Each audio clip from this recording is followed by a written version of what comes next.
One UI 8.5 is going to come to Samsung's foldable range. Let's see what's new about it, but also see how Samsung have destroyed it. Welcome back to SamMobile TV. You're here with Daniel, and I've just installed One UI 8.5 on my Galaxy Z Fold 6. Now, there's a reason why I've only done it on the Z Fold 6 and not the Z Fold 7, because there's something on here that I just cannot stand, and I hope Samsung fix it in time for the Fold 7 and the final release of it when it drops. But 8.5 is here, so let's show you what's new, what you can look forward to, and what you'll be disappointed by. And I want to start straight away with the new stuff that actually coincides with the disappointing stuff. So Samsung have updated the quick panel. Samsung now allow you to completely customize it.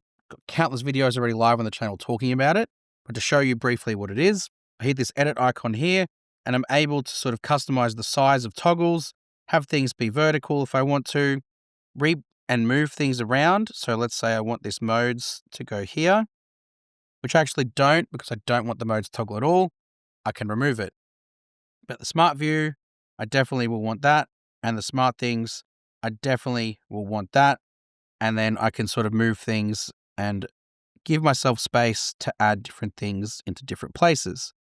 And then if I want to, I can jump into add a control, and then I can add in something from here. So whether that be take a screenshot, and that will go into that place there. If I want to edit this and maybe take out Samsung Dex because I want to use that quite a bit, I can make that its own toggle down here. And then I can just go and find different toggles should I want to use them. And then they can go into the main part of, let's find, I think PowerShare was one that I used quite a bit. Where are you? There you go. And then PowerShare can sit in the middle like that. There we go. That's a new quick panel. In fact, I will make that maybe one line. There we go. Look at that. Nice and tight. Gives me all the toggles I want to use in a nice, concise, editable fashion. Now, that's great. On the cover screen, also great because it works and functions as it does on any other phone. Swipe down to get the notifications, swipe across to bring up the quick panel. When you open it up, that's where problems ensue. Because like they've done on the tablets, swipe down will bring you the notifications. But if I want to swipe across to get to my quick panel toggles, it won't let me. Doesn't matter where I swipe on the screen, there is no swipe left or right at all. It just completely will stay on this notifications. If I swipe from the top right, it will bring down the quick panel with all the toggles. But it doesn't really take advantage of the space, and it's not really conducive to comfortable usage. I can't swipe to go notifications. I have to go back to the top left to do it, or swipe from the middle of the screen. There's just no way of getting to the quick panel easily. And I despise that. I really, really do. And it's the big reason why, even though I have it available, I don't want to go to the Fold 7 One UI 8.5. There is a workaround that I've found to get by past that. So if I go to panel settings in the edit and make it together, I can actually have it be a double swipe will get me to the expanded quick panel. So one swipe will get me to that, and then swipe down again will bring down the expanded. The animations are quite good with that too. I don't mind it. The problem I have is I like the separation between toggles and notifications, especially on the cover screen. I like notifications on one side, swiping across to get me to the quick panel. Whereas now that will change literally both. So I have to have toggles there and that. Not the end of the world, but it's just something that I don't think you should have to choose between.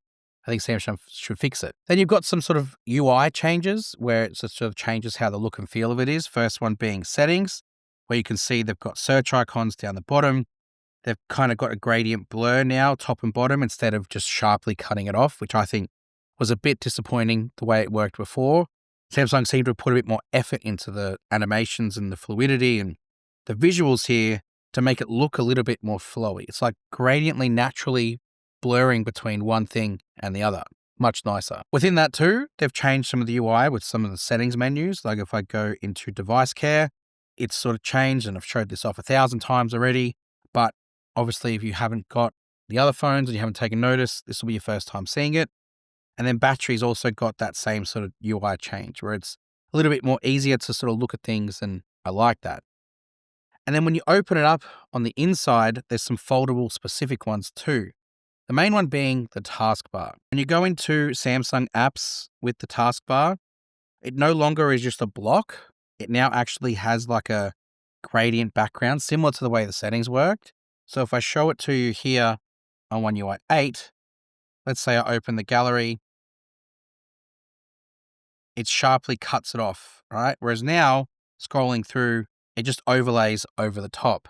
It's much nicer like that because it just means that you're not being cut off from the content. You still can sort of see through. I do think maybe it needs to blur a little bit higher just to give it a bit of contrast, but it's better than it was before. I do like this change. And then the other UI elements, such as the overlay and the floating menus, have also made their way across into things like the gallery and also things like My Files, which you saw down here. My Files also got that sort of search overlay. Everything has kind of got that update.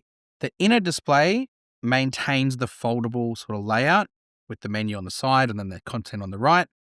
But the outer display is where you really kind of see the One UI 8.5 difference, because that is where you get to see the sort of menus and the floating menus and everything kind of take shape in their way. Foldables haven't really caught on, or at least the One UI 8.5 update hasn't really caught on with that yet. It's still very much One UI 8. Only the little things have sort of seemingly been updated from that point of view. You've also got the updates to Samsung DeX, and Samsung DeX obviously is a great one. We've just published our video comparing One UI 8 versus 8.5 DeX, so I will point you in that direction. Fold 6 gets all of those goodies, where you can get access to the multiple desktops now, screen recording where you can partially record on Samsung DeX. All of it's there, and I definitely encourage you to go check that out because it might seem like a minor update, but I think that multiple desktops one will make DeX such a good value proposition and upgrades your phone to work with it. There is updates to the camera. If I go into the More tab here, biggest thing you'll notice is the removal of single take and dual recording.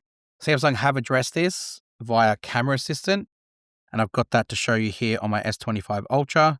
You can see dual recording and single take are both back. The way they've done that is via Camera Assistant. They've added in some toggles. So if I go here down to the bottom, you'll see single take and dual recording is back. So it's not doom and gloom, but at least for now on my Fold 6, I haven't got it there because I haven't put the Camera Assistant update on here yet. But the other small minor change to the camera is in Pro mode. You've got this clean preview toggle, which will now toggle things on and off, or at least toggle the things that are in the way normally, and then you get this clean preview. And then you've also got the same in Pro Video mode, clean preview too. I wanted to see what the capture sort of view looks like, where you can actually take a photo and have it be sort of seen on the other side straight away. Nothing's really changed there. It's still foldable in the way it works.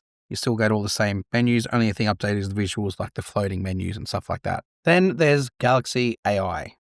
Not much to report here, to be honest. It's really some minor updates to some things, like the Now Brief, for example. If I jump into here, you have the audio brief toggle. So when you're in the Now Brief, and I'll see if I've got it set up on here. I probably don't even have it set up. So maybe I'll just quickly add this in so we can show you.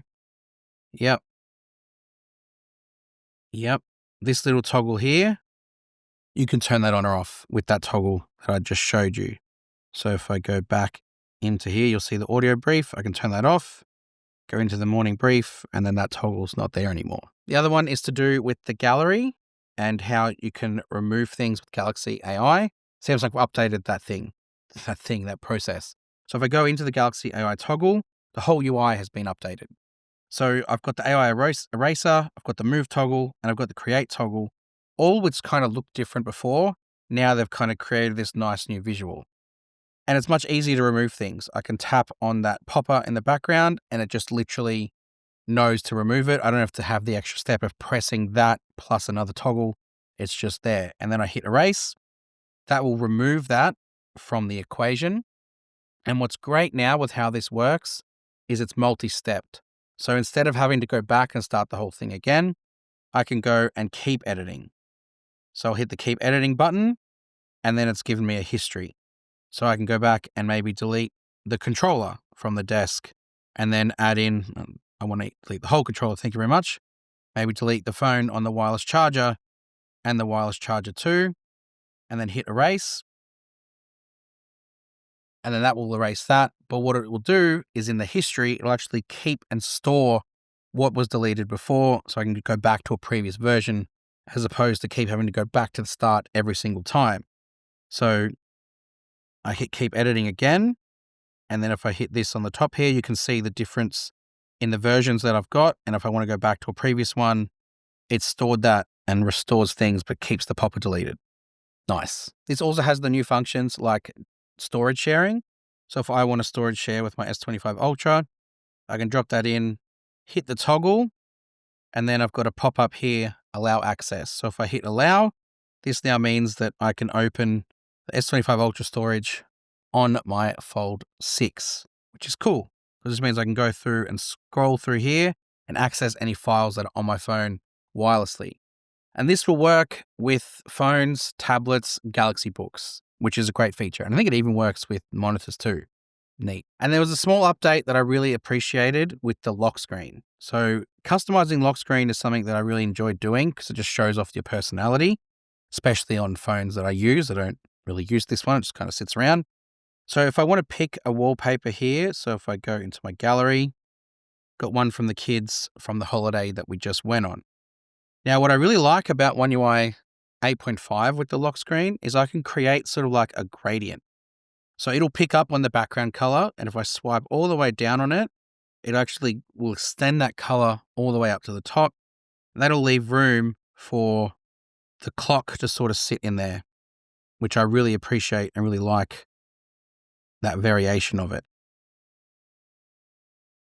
Change the size, back to that. And if it's done, it kind of gives you the space for the clock and the space for the photo. And it's really neat. I actually really like that one that they've implemented. It's nice. But the big thing to focus on here and why I'm a bit angry about it is this quick panel change. I don't know why Samsung had to bring the tablet thing in. I know this is a tablet when it's open, but I think the Fold kind of has to be treated more like a phone when it's open than it does just a tablet, because that now ruins that whole experience. It's not consistent from cover to inner. You've kind of got to learn two different usage behaviors. Not a fan. Anyways, that's One UI 8.5 on a foldable. Looking forward to seeing where it goes. If there's going to be any more foldable specific stuff that Samsung bring into it, probably be looking to wait for One UI 9 when that drops. Make sure you subscribe to SamMobile TV because we'll be here covering it. Don't you worry. And we'll see you guys next time. Thanks.